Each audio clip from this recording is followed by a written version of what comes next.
Pam, can you give us the history about behind the role of the senior woman administrator, the designation?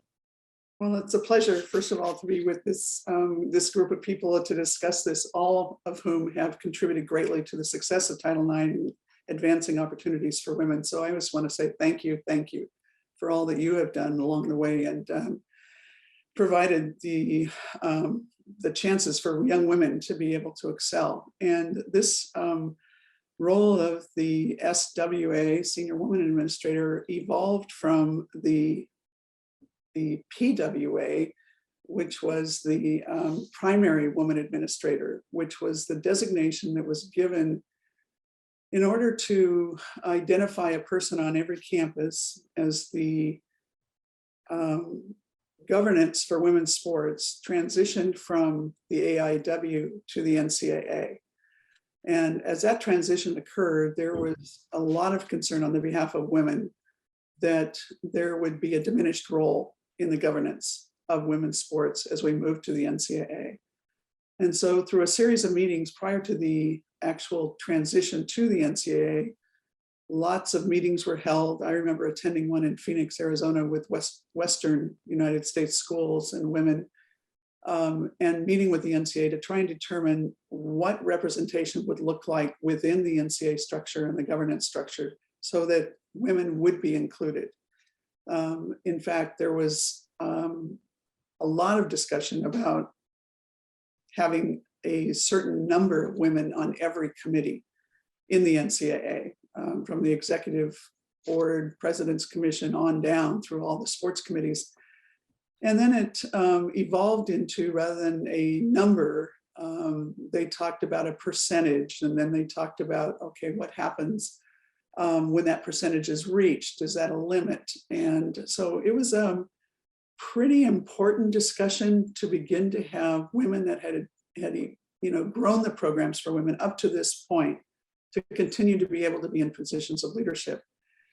And the initial discussion was to put 33% of all committees, increase it by 33%, the numbers of those people on those committees, and make sure that 33% were women. So that was not a popular decision. However, as we look back on it and we look today, 33% is about what is still on any committees that are composed of both men and women, which is not real encouraging as I see it, that we haven't evolved beyond that. And that's one of the challenges, I think, is that we have to get past that. But the primary women administrator position was to make sure there was at least one person on every campus that was involved, a woman that was involved in athletic administration. And I just give a little bit of history, and probably some of you already know this, that there were separate men's and women's athletic departments, separate men's and women's physical education departments as we evolved into the AIW and the transition into the NCAA. So when we get to the position of the primary woman administrator, most of those programs that we were transitioning to the NCAA became male leaders, so that your male athletic directors became the leaders of men's and women's athletics. Very few women ended up being the athletic directors for both programs. And as that was happening, we realized, as people that have gone through this whole transition, that this could be a real problem for us in terms of growing the opportunities for women's leadership positions throughout. And so we wanted one person at least designated that would be in that administrative structure, and that ended up being the primary woman administrator. Now, as society evolved, PWA became associated with a person with AIDS, unfortunately. And so there was a movement to change the name to Senior Woman Administrator, SWA, and that's how that transition actually occurred. As society evolved and people were getting AIDS, we decided to change the name, and that was pretty easily done. I have to say that some of the interesting things that happened as that position did become a part of the new governing structure and the policies, that there were some men that were appointed as the senior women administrators, which then had to be clarified and corrected so that they're things that we were trying to accomplish were actually going to happen. So I hope that answers the question.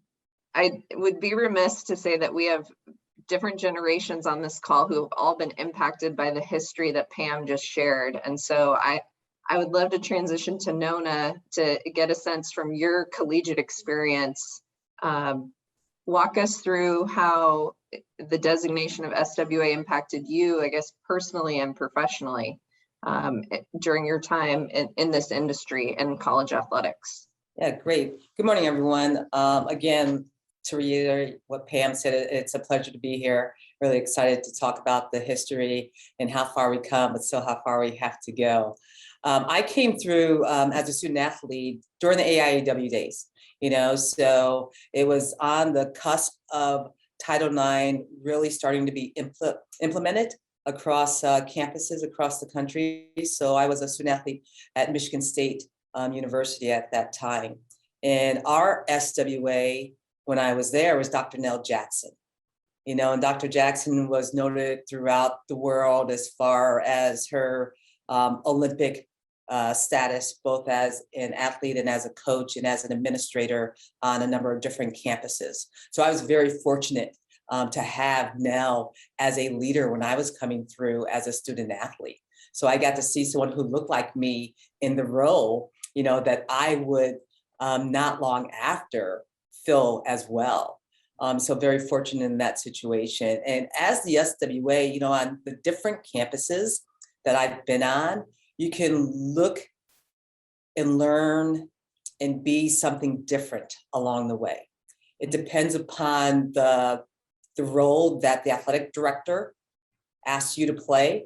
It depends on the role that you yourself want to take on and play. And it's the role that the coaches see you in. Still today, a lot of coaches think that the SWA just oversees women's sport programs. I cannot tell you how many times when I am introduced by a coach to a recruit, how many times that is stated in that way. It's like, no, that's not what it is. Or they think it's the oldest female in the department because you are the senior woman administrator. So you must be the oldest. Sometimes I was. So having to give their coaches the history of what this actual role means is very important so that they understand it, so that they could actually reiterate it to their recruits and to their current students.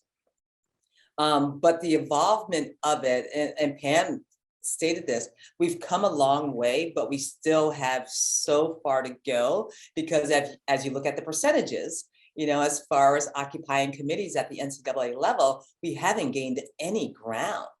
Mm-hmm. We do have more females who are leading male and female athletic departments. So that's definitely a plus. But if you look at the percentages across the board, those are primarily housed at the Division III level.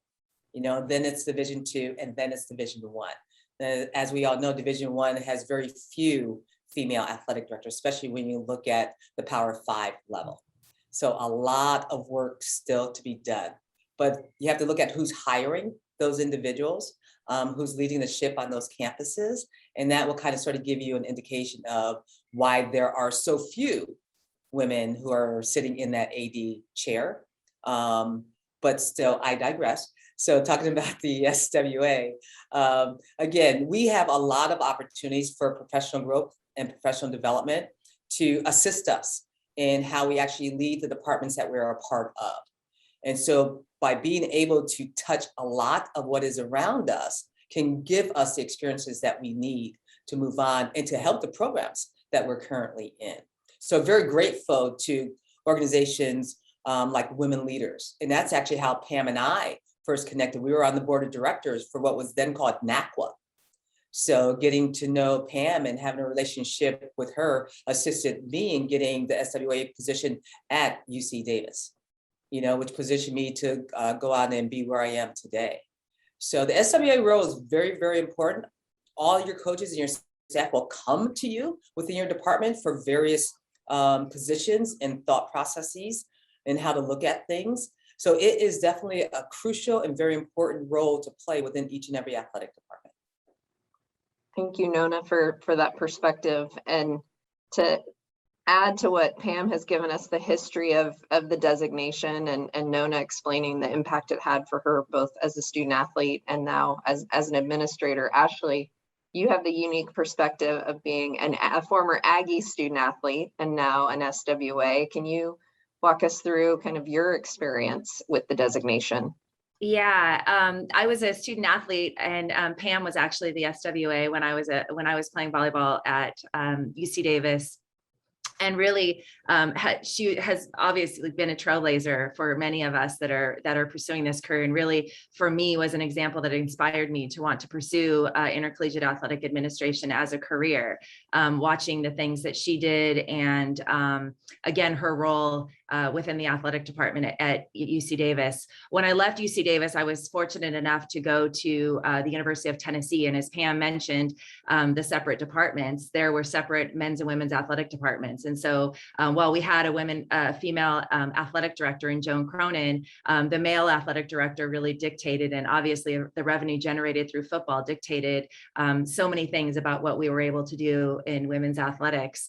And I think, again, as both Nona and Pam have mentioned, the role of an SWA really varies from campus to campus. And in my experience, I've been really fortunate to work with and work for women in that role prior to me becoming an SWA that have really kind of set the stage, and also had really great opportunities for impactful leadership positions within their campus.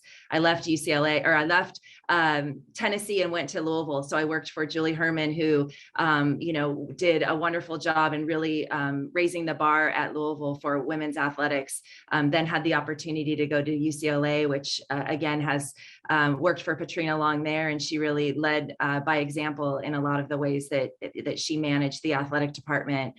In my position today as the Deputy Director of Athletics and SWA, it's a new role, not the SWA piece, but the Deputy AD piece here at LMU. And again, I think, as everyone has mentioned, your role really, the people come to you, whether it's coaches or student athletes in that role. You're kind of the go-to for a lot of things, but I still find myself having to define my role a lot. And this is something that I think many of us, it's just, again, whether it's a recruit that's like, oh, you work for the women's teams, or a donor, and then you kind of go into exactly what your role is, and people realize that you have that you're in senior administration. I think the one challenge that I have always had with the role of SWA is I think it limits us as women. And because I think that there can be more than one woman in an athletic department. I think that especially in senior leadership, I was the first non-SWA in senior leadership at UCLA. They had never had more than one woman sitting at the table in administration. And for everyone else, it was this big deal. And for me, it was like, well, this is just what we do, right? Like, we're women, we're at the table. But I think, again, it still depends on who the athletic director is. It depends on how your organizational structure is. But I think as women, we serve really important roles within the department, not just as administrators, but as mentors and liaisons to campus. And just, again, I think the role continues to evolve. I still think we have a long way to go. Thanks, Ashley, for that perspective on the designation of SWA.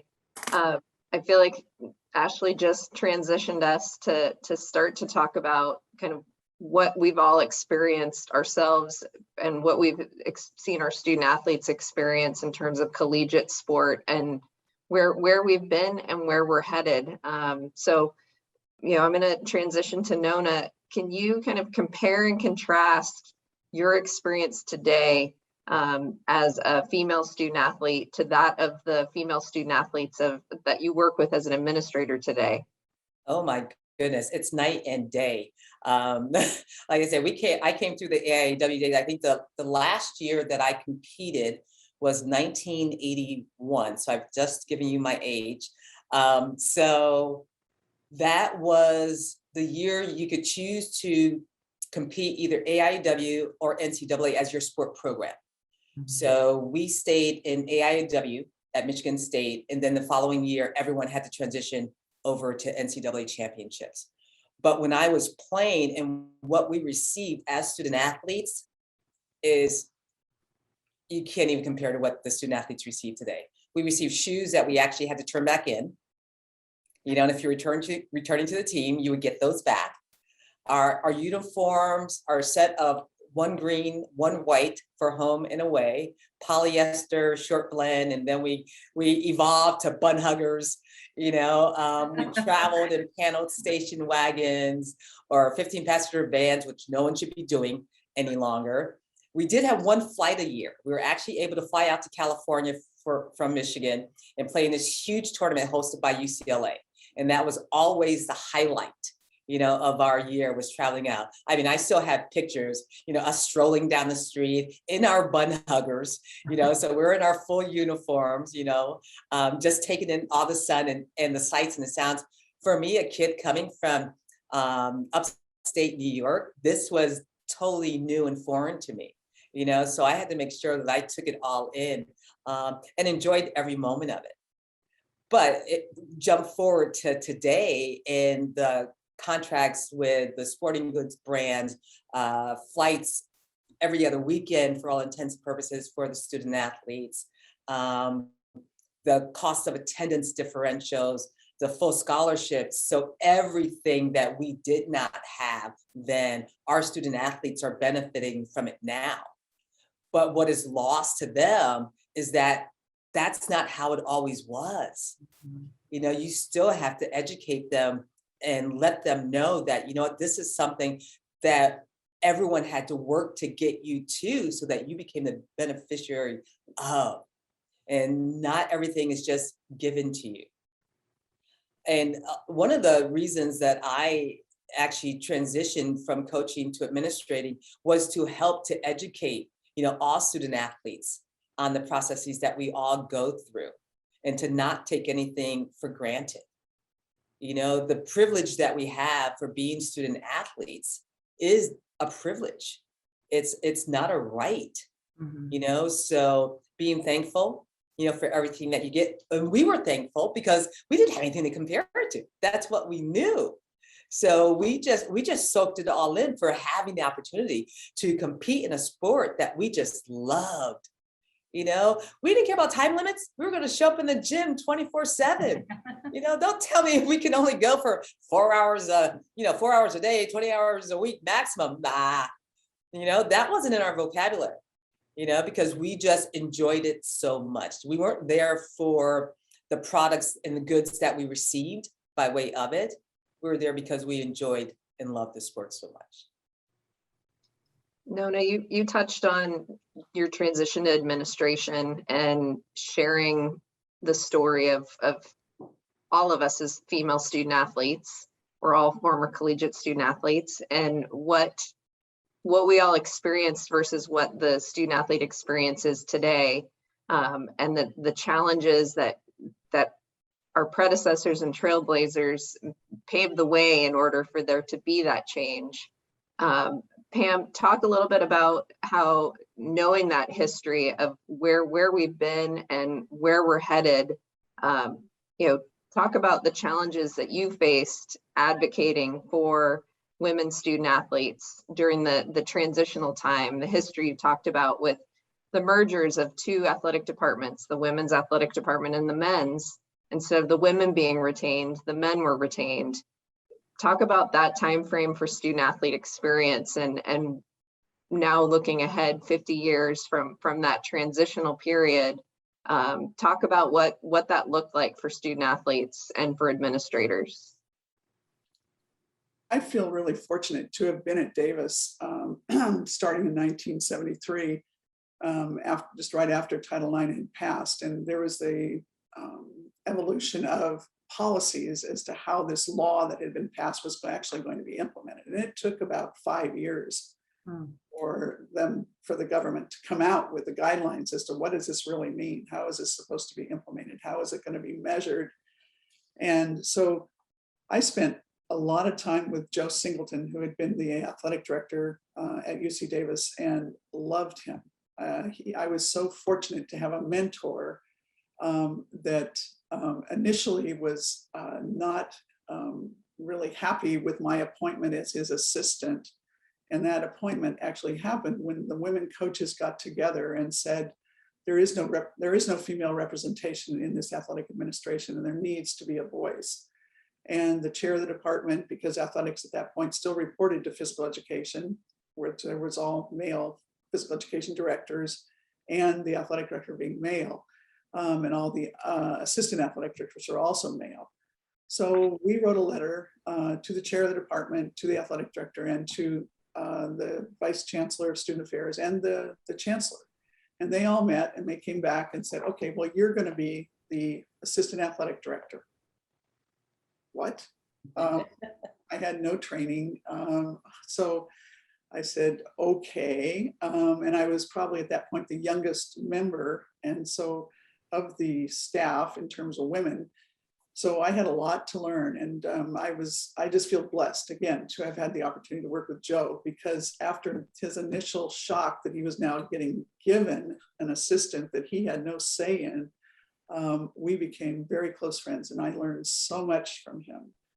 His experience as a Black man coming through the 50s and 60s as an athlete, and the discrimination that he faced, and our conversations about the discrimination that I felt that women were facing, trying to make an impact and grow women's sports, were a lot of similarities there, but not the personal impact, obviously, that he had experienced. So having that person in that position, and the understanding that women's sports were important, that the opportunities were what was needed, was not a challenge for me, because though when we had one athletic department, we never had separate men's and women's athletic departments. And in many ways, that helped us transition faster in terms of getting more opportunities for women, because we didn't have to worry about who was in charge or anything else. This is the way it was. And I think a lot of people spent a lot of time and energy trying to figure out how they were going to combine these two departments. We didn't have to do that. So as we're moving forward with the guidelines, and I remember going to a meeting with him in about 1975 that was at USC, and the meeting was in Heritage Hall, and I had never seen anything like Heritage Hall with all these Heisman trophies, et cetera, et cetera. And so my eyes got wide open to what was really out there in terms of big time sports. And there was a federal employee giving us information about how to implement the guidelines. I learned a lot, got to know Joe better being at those meetings and talking with him. And that was, for me, wonderful, wonderful opportunity to really understand what the challenges were. So as we began to try and implement those things, we came up with our own policies and guidelines about how we were going to make that transition and what we were going to do in terms of growing the program. And we were also eventually very, very fortunate to have Larry Vanderhoof become our chancellor, because Larry was totally committed to Title IX and making sure that things were equitable, and having Dennis Schimmick, who was our Title IX officer on the campus. And that evolved, that position for Dennis evolved when we had a provost whose name was Carol Cartwright. And all of you know Carol Cartwright, who went on to become the chancellor at Kent State, became the president of the President's Commission in the NCAA. So Carol understood, and I can remember going to her with a list of things that we felt as a women's program were not equitable, and put it in writing. And if I had been on another campus where I didn't have tenure, I probably would have gotten fired. All of us would have gotten fired, because we were not demanding, but saying, this does not meet Title IX guidelines. There are assistant coaches for the men, there's not for the women. There is travel things that were different. And these are things that had to change. When I took that to Carol, she was very helpful. And I said to her, I said, we sent this letter to several different administrators and really have not gotten any answers, and we're very frustrated. And I'm prepared to take this to the press. And she read the letter and she said, is this all true? And I said, absolutely. She said, give me 3 days. And if you don't hear from me, take it to the press. Within 2 days, she had a meeting with all the upper level administrators and said, we will make these changes. And when one of them said, well, we don't have enough money, she said, money will not be a factor. Nothing is a factor other than the fact that this is the law and we will comply with the law. And I can tell you things started to happen. There was a very detailed strategic plan put together that was monitored by Dennis Shimmick monthly, on a monthly basis. He was getting reports as to what progress we had made on all the things that needed to be done. So as Title IX evolved and we became more familiar with what was needed to comply, the campus stepped up. And Larry Vanderhoof, as he became the chancellor, and he was a provost after Carol left, was amazing with his leadership. And I guess I need to emphasize, because it wasn't really obvious to me when I first started as a very young person doing this, how important leadership of the institution is in making compliance work. Because it really comes to the point where he has to make the decision as to what the university is going to do and what they're going to make happen to be in compliance.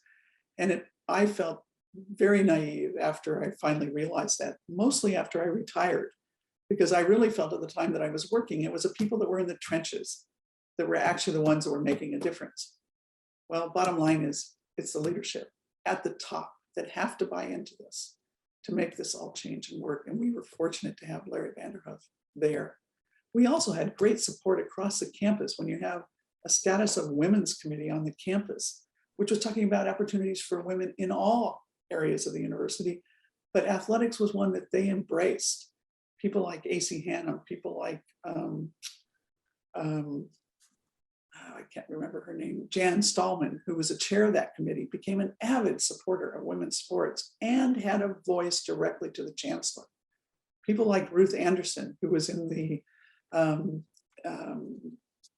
Women's Center on campus, who was in the Counseling Center, who had connections to the higher administration, who were advocates for women, who would meet with women individually when they didn't feel they could go to the administration in athletics to talk about things. So having that network of support and having the leadership at the top, to me, was absolutely critical to seeing the progress that UC Davis made. And I am so blessed to have had my career at UC Davis, because I really believe that because of that leadership, when things weren't right, they were willing, when it was pointed out to them, they were willing to make those changes. So I've gone on and on, but Davis is a very special place. Yes, very much so. And just hearing that, I'd love for Ashley or Nona to talk about, their experiences at Davis related to Title IX. And, again, Ashley as a student athlete and Nona as administrator, both of your experiences with Title IX during your time at UC Davis. Ash? Yeah, I was funny, Nona was bringing up equipment and uniforms. We had the main intramural locker room that we used, and we wore almost like PE clothes for practice uniforms. We traveled by vans. Again, that was just the way we did things. That was what we were used to doing. I mean, I grew up playing club volleyball, so everyone get in a car and go, and you play, till the wheels fall off, and then you start again the next day. So I think, again, I was less aware of all of the other things. We had what we had. We had a weight room that was out by the track that was literally like a garage that everybody went to, and that was our weight room. And the equipment wasn't great, but my coach at the time, Marlene Piper, was like, this is what we do. We get in, we get out. We got 30 minutes. Let's get it done. That's just, again, we were resourceful, and you were happy to have what you had. And I think at that time, there really wasn't, in my experience, a comparison between what other sports had. You were just focused on what you had. And I think that there is a difference today with a lot of that. There's a lot of comparing going on with sports, but, at the time, you were just grateful to have the opportunity. We were lucky to be a rather competitive team at that time. So we did get to travel, to Colorado and mainly on the West Coast, but, Washington and Oregon and Arizona. We were able to do a lot of those things. But again, we were on buses a lot. We were in vans, and you just did what you did. So, I think at that time, when you're in the trenches, you're not thinking thinking about all the other things. I think now there's just so many other distractions for student athletes. And there's also they're more educated about, and I guess there's just more of a more competitive nature in terms of what else do we get. At that time, you were just grateful to have what you had. And yeah, we would complain like, wow, the elastic on my shorts is not great because these are the PE shorts that somebody wore, 5 years ago, but we're going to make it work. Like, you had those things, but there wasn't, it didn't deter you from the opportunity that you had to actually be competing and representing the institution.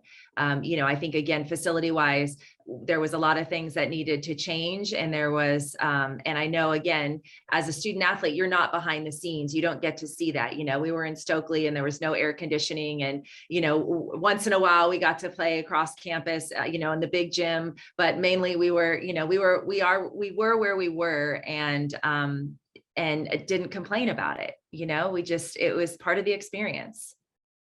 So Ashley, now as an administrator, what has been your experience, I guess, with Title IX on your current campus or last campus stops? Yeah. It still is very challenging. I think as I mentioned, like the differences in divisions, Power 5, mid-major, our student athletes are very aware and cognizant of what other student athletes get. There's a lot of, whether it's through social media or just, their friends. So I think, our students are aware of those things. They see the locker room reveals, they see what other teams get for social media. So I feel like our students are more vocal, and in general, I think students have more power than they ever have and understand that power. Sometimes it's harnessed in the right way, and sometimes, unfortunately, it's not. There's a lot of, they don't understand the process either. And I think that's the challenging piece as an administrator. We can point out things, but there's a process to getting things done or to rectifying, issues when they come up. And for a lot of students, because we're in this, in time in our lives where everything is instant gratification, the process is very hard for them to understand. If you're upset with a coach or you're upset with, things that you're getting, or, whether it's gear or locker rooms or whatever the case, marketing, you can't just fix it right away. Maybe there is a quick fix every once in a while, but there's a process to getting things done. And so I think, again, students, there's just more of an expectation or a feeling of, what's in it for me? What else are you going to give me? And that can get frustrating at times as an administrator, because again, the resources are what they are, and we have to be resourceful, especially here at a mid-major. Trying to, you're basically, it's a shell game every day. Robbing Peter to pay Paul. You got to figure it out. And for many of our student athletes, we've provided such great resources, but there's always kind of what else is there? And I think that can be really challenging at times. And I think, in terms of administration, I'm fortunate here where we have other females in senior leadership. And that was something that was really important to me when I took this position. But it's also, it's a team effort. The men and the women within our senior leadership team, we've got to work together. This is a really, college athletics is complicated, and it's only unfortunately getting more complicated. And so to be able to have a united front and a vision internally within an athletic department is really important for your student athletes and your coaches. Well said. Very complicated, and Title IX compliance is one piece of that complicated puzzle. Nona, I don't want to leave you out of the discussion in terms of your experience both in the past, but of course your current experience as an administrator at different campuses. But maybe talk about what you're proud that you accomplished in terms of advocacy and Title IX work here during your time at UC Davis.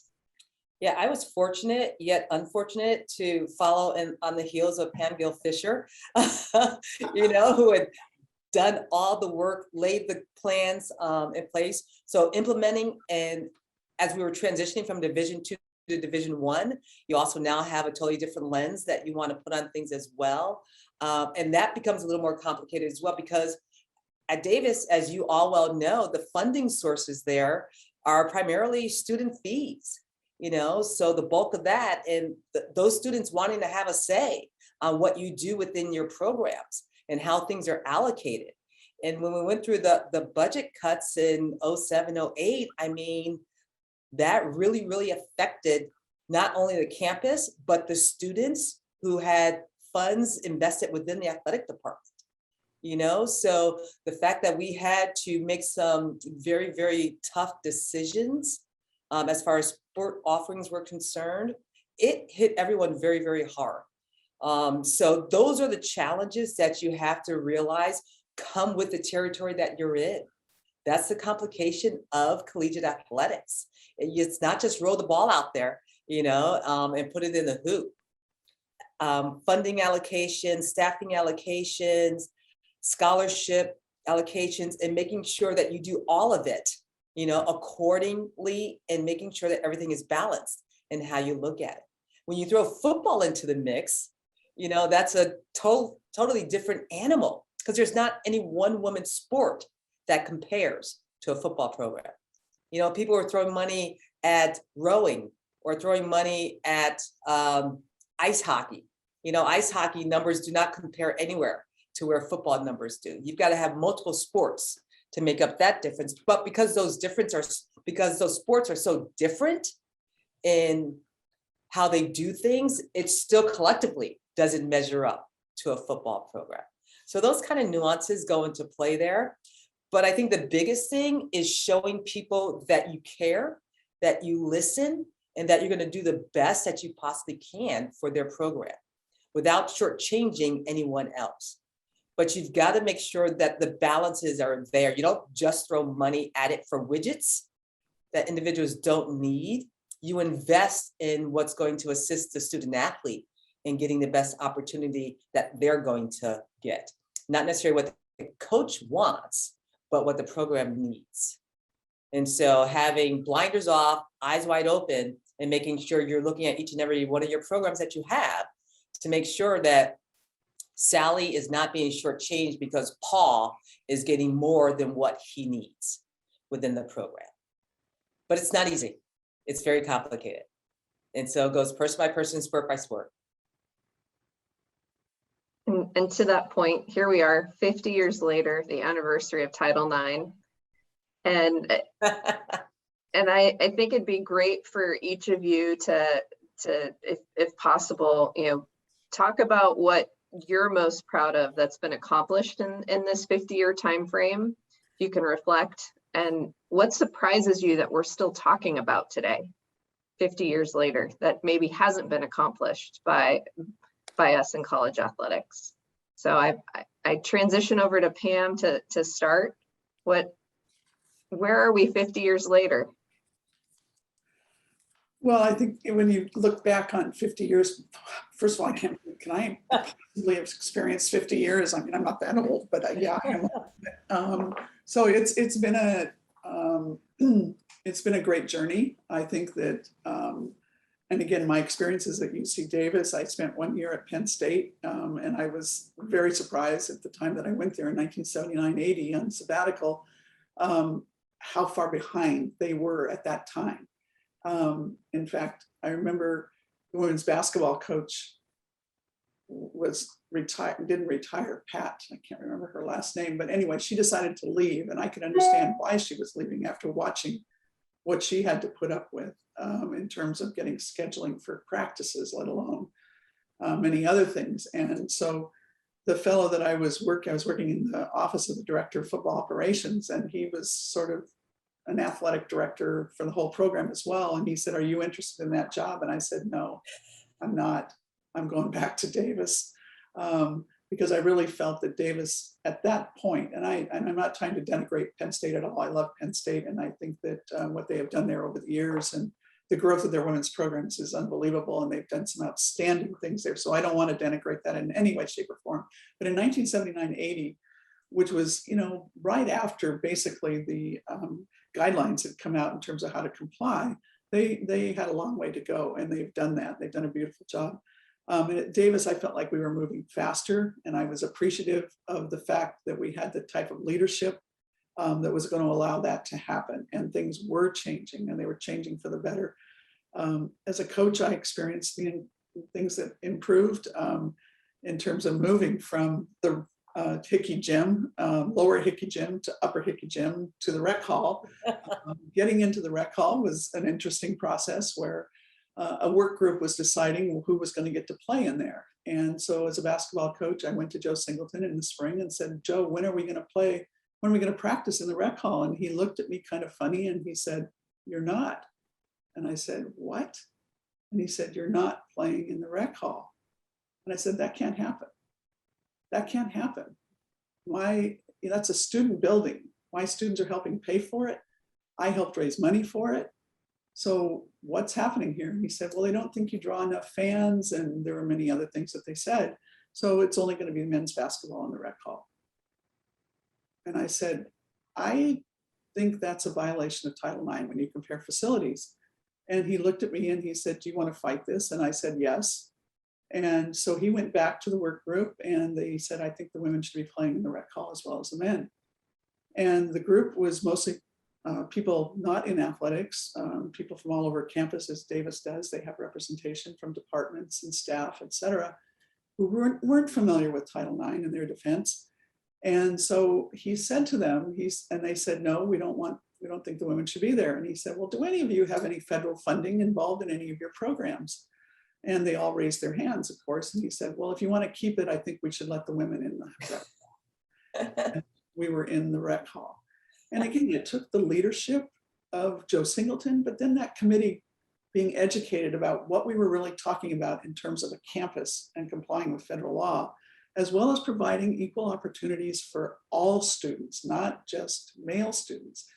So I think we've had some major accomplishments on the campus, and part of it is educating the campus as to what is required to make things equitable. And I think that we've made great progress with facilities, and those are not things that I'm personally responsible for sure, but I think the athletic department and the campus have stepped up to improve facilities, adding sports. Unfortunately, we had to drop some sports during budgetary times when all sports were impacted.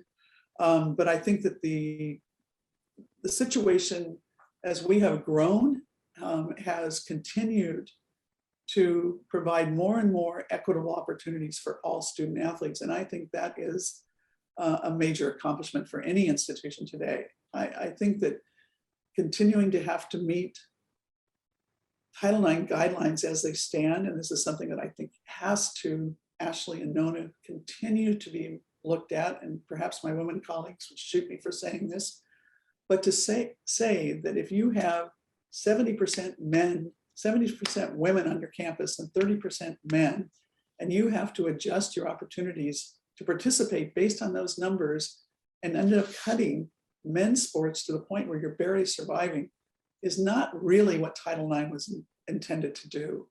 And so I think that there's some challenges out there with what we're trying to accomplish with growth and providing those opportunities. I think we've made great strides in educating the outside public. I think the fact that we now have little girls that are boxing, little girls that are wrestling, little girls that are playing soccer and softball and every sport that you can imagine. And when I look out on the golf course behind my house and I see these little tiny girls swinging a club, like, I mean, I just smile. It just warms my heart to see how we have, through Title IX, grown sports for everyone. And when we think about what sports does for a person in terms of their life skills, this has to happen. This has to be. And when I see it, I just think, wow, we have come so far. And it's not to say that we don't have things that need to be continued to change to make it better, but I think we're on the right track. I'm very proud of what's happened at Davis and the support and the leadership that we had and the people that have sacrificed a lot of things to be able to make those things happen. I think when you look at our athletic directors, from Joe Singleton to Greg Warzeka to Kevin Blue to Rocco, now they are committed. It's just like we don't even have to talk about it. They are committed. And if you see something that isn't right, you got to talk. You got to speak about it, because if you just sit there, it's not because they're not doing it, it's because they're not aware they need to do it. And it is our jobs to make them aware when those kinds of things happen. And it will continue to get better. We'll continue to grow. And we have to continue to have little girls have all those opportunities so that when they get to college and when they get to be young women out in their careers, the life skills that they have learned as an athlete are going to come through and help them be successful as a mom, as a professional, and as a person in society. And those are reasons why we have to maintain these opportunities and maintain sports in general in our society. It's not easy. It's challenging every day for all kinds of reasons that we know about. So I'm glad to have been at Davis. I'm glad to have had the opportunity to work through this time period and learn what I learned and become associated with people like Nona and with Ashley and see that growth and see them continue the leadership. Thank you, thank you, thank you. No, Pam, I think it's thank you, thank Yeah. you, thank you. You know, we are beneficiaries of what you and those along your lines, you know, accomplished during your times. I mean, for you to tell Joe, women need to play in rec hall, you know, and him saying, no, no, no, you're not. And then him saying, well, do you want me to? I mean, that was huge. You know, not many athletic directors would have done that still. They would have just held firm with no, not taking it back to the committee that made the decisions, who were not educated, you know, on what Title IX actually is. So kudos, kudos. Well, again, Joe was ahead of his time for sure, for sure. Nona, I'm going to pose the question to you. Where are we 50 years later? What are you proud that we've accomplished? And what surprises you that we're still talking about related to Title IX? Title IX. The fact that we still have to talk about it, I think, is the biggest thing. So I'm going to work from the back, going from the front, going backwards. If Title IX were not still a law, when people say you need to repeal it, things would go back to how they were on a lot of campuses. Not every campus, but on a lot of campuses. You know, you see departments that are losing lawsuits, you know, when discontinuation of sport programs come about. That's because they're not looking at where they actually stand as far as the problems are concerned. They're just making blanket cuts without reviewing anything. So I think if Title IX went away, then there would be a lot of disparity, even more so than there currently is in college athletics, unfortunately. You know, we've come a long way, baby, but we have so far to go, you know, so going from the 2 uniforms that I had to the 6 uniforms that our volleyball program now has is huge. The way they travel. Social media plays so much into, as has been stated, into everything. If it weren't for social media, the differentials of the men's and basketball tournaments last year would not have been exposed. Everyone being under one roof helped that as well, with the men's under one roof and with the women's under one roof. You know, so I think what the NCAA has done now to increase that image of women's basketball is huge. Is it going to be on the same playing field as the men going into this year? No, but I think they're making steps in the right direction to do that. Mm-hmm. And it's sad that we have to expose things in that way to get what is right, is unfortunate. But in this day and age, whatever it takes to bring the platforms into equal play is needed. So yes, we have come a long way, but there are still steps that we actually need to go. Seeing that the WNBA, you know, has invested so much finances into that league to assist their female players is huge. I think anytime you can highlight via media platforms the various sport programs that this country offers is huge, because if you don't see it, you don't know whether or not it exists, or even if you can be a part of it. So TV plays a lot into it right now. You see all across media platforms, you know, this women's program drew this many viewers. It outdrew baseball. It outdrew golf. It outdrew this sport and that sport. So that's huge for women. Again, if you can see it, you can be it. Taking dads to invest in their little girls, because dads are the ones who attend more sporting events than anyone. So if they can take their little girl to see someone who she can be, as she grows up, that's huge. So all the TV exposure I think that we're getting now has played into raising the bar. So we just have to invest more on that platform so more individuals can actually see. Ashley, I'm going to transition to you now with the same set of questions. Where are we 50 years later? What are you proud that has been accomplished, and what surprises you that we're still talking about? Yeah, I think I'm most proud of the fact that that so many opportunities have been created to watch women's sports. The participation in women's sports increase for young kids all the way to college athletes and for professional leagues, to watch sports like beach volleyball and rowing and sports like softball do so well, and obviously create opportunities, scholarship opportunities for women to get to go to college and get their education paid for, I think has been great. It's been fun to be a part of adding those programs and seeing those programs flourish. So, I'm proud of that.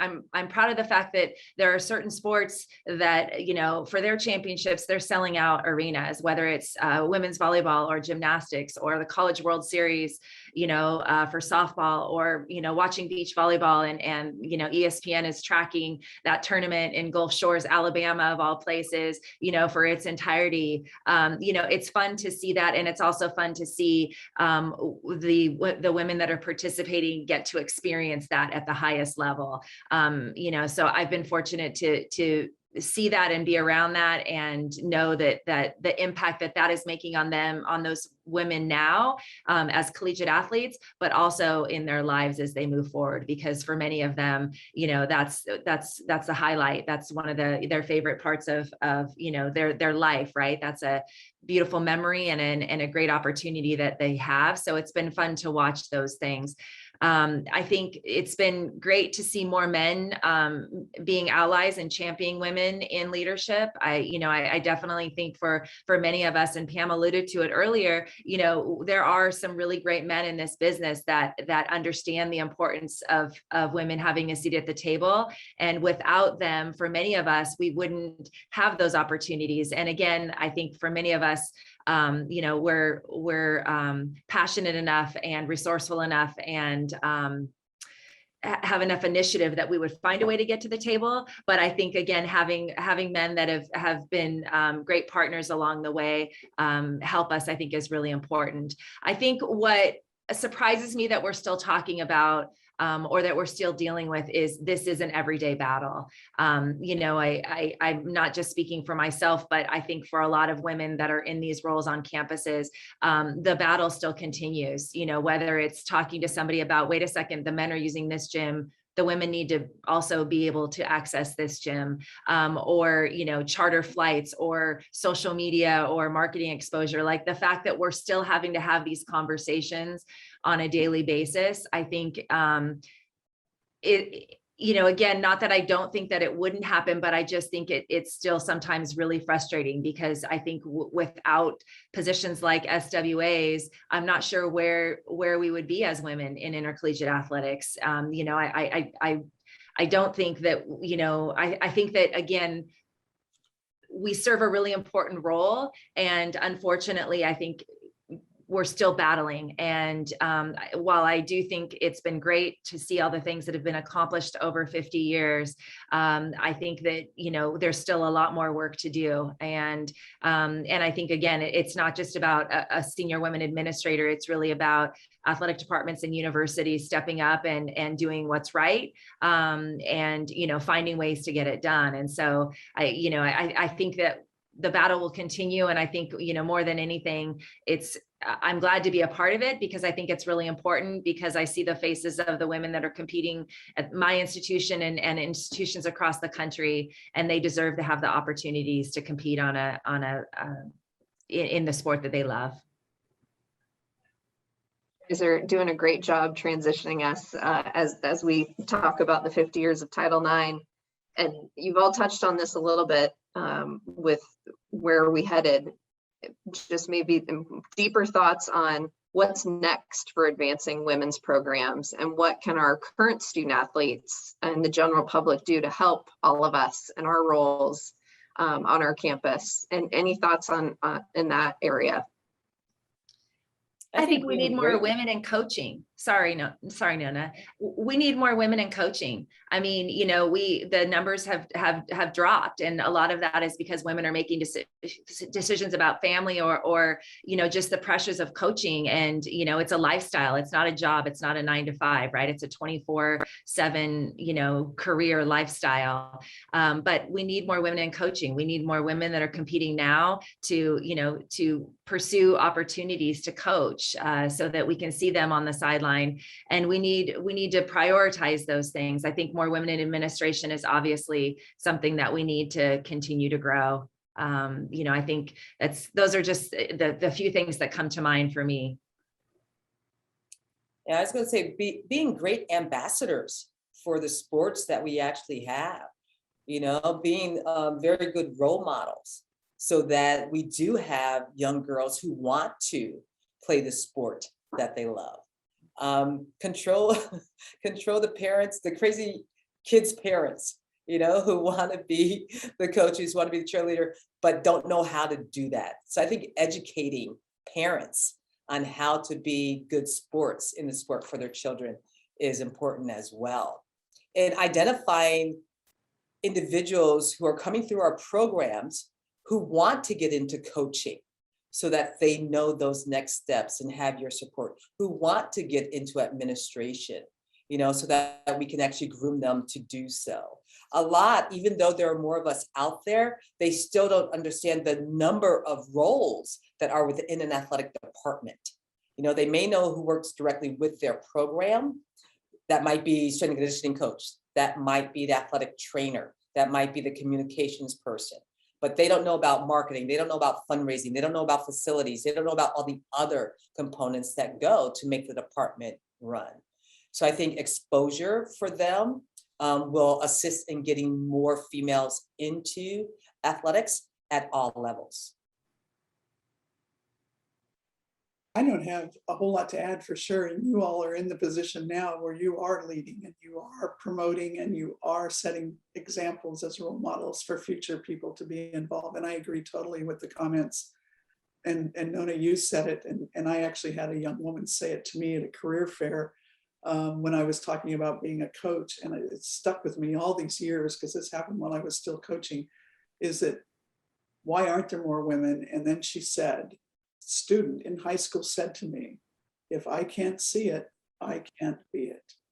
And boy, did that stick with me, and it still sticks with me today. And creating those places where they could see it is really, really important to maintain what we have and to grow what we can do and to make those opportunities bigger and stronger. And I think the parents are critical to supporting young girls in their athletics. And I have to say that I give my mother so much credit, because I was a tomboy from the day one, playing on the streets with boys and them letting me play and never discouraging me, and only saying, if you're going to do it the best you can. And so we've got to have parents, and today we do, and it's respected, and people are enjoying watching young girls progress to the point where they're going on to scholarships and universities and to professional sports. But we've got to continue to make sure that those things are there and that the people that are in the right places can continue to support them. And this is something to be proud of. It's not something that's different. It's something that girls do and can be successful at and make careers out of. And so again, I think that both of you are critical in this progress that we're making, and it's going to continue. I see nothing but growth in this, and I think parents are understanding it. The younger parents particularly, seeing what kinds of opportunities there are for their daughters to be able to go on and play in high school sports, and the lessons that they're learning, and then potential for a scholarship to pay for their education. And even if they don't have that, the opportunity to play, to be healthy, and to have a healthy lifestyle is something that as a society we have to support. When we look at the health of this country, we need this kind of thing to happen.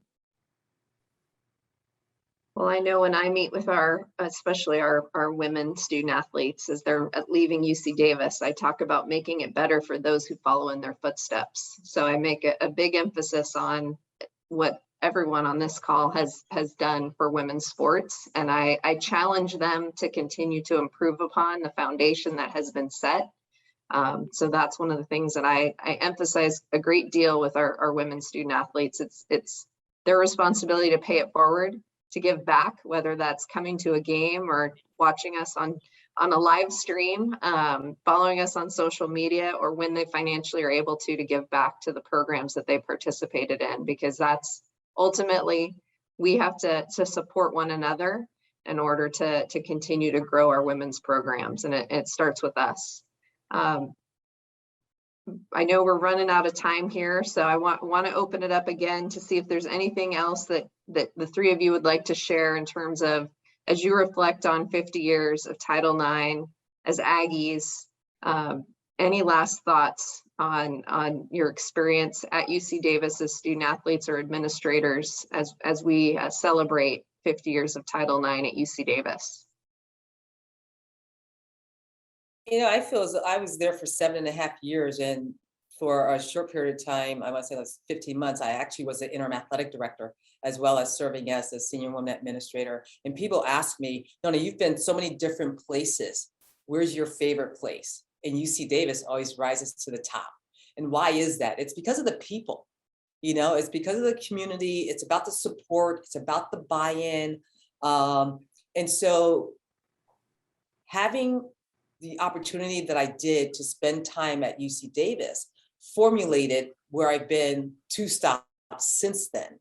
Now I'm at Illinois State University. I'm not serving in the SWA role, that belongs to someone else, but now I've got more time to actually spend with the student athletes in developing them, because the SWA role takes a lot of time, if you're in it for the right reason and you want to continue growing your program. So now I get more time to actually grow the student athlete and helping them to decide what they want to do and preparing them for that in the next step. But UC Davis is the place that tugs at my heartstrings.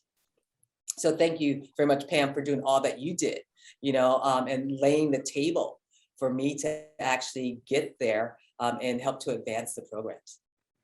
Thank you for continuing to do what you've done and what you're continuing to do, Nona, at the different institutions. And I think that the role model that you are and that people see is going to promote people participating, people doing the right thing.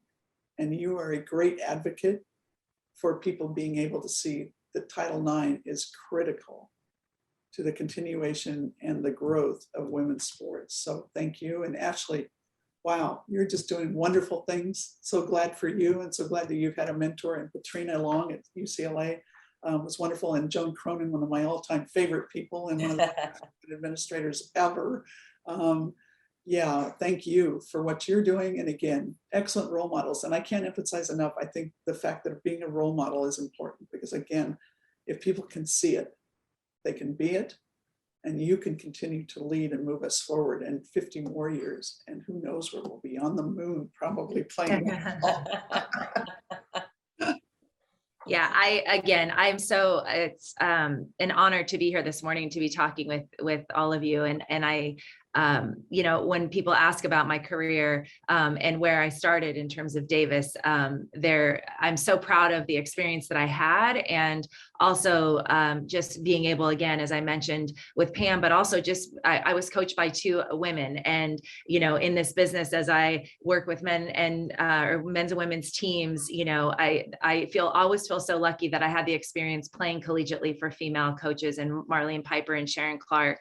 And I think, but also it's helped me. It's laid such a great foundation for me professionally. And when I look at my role now and what I hope to do is I hope to continue to inspire and to support women as they grow in this field. I think there's a turning point in everybody's career where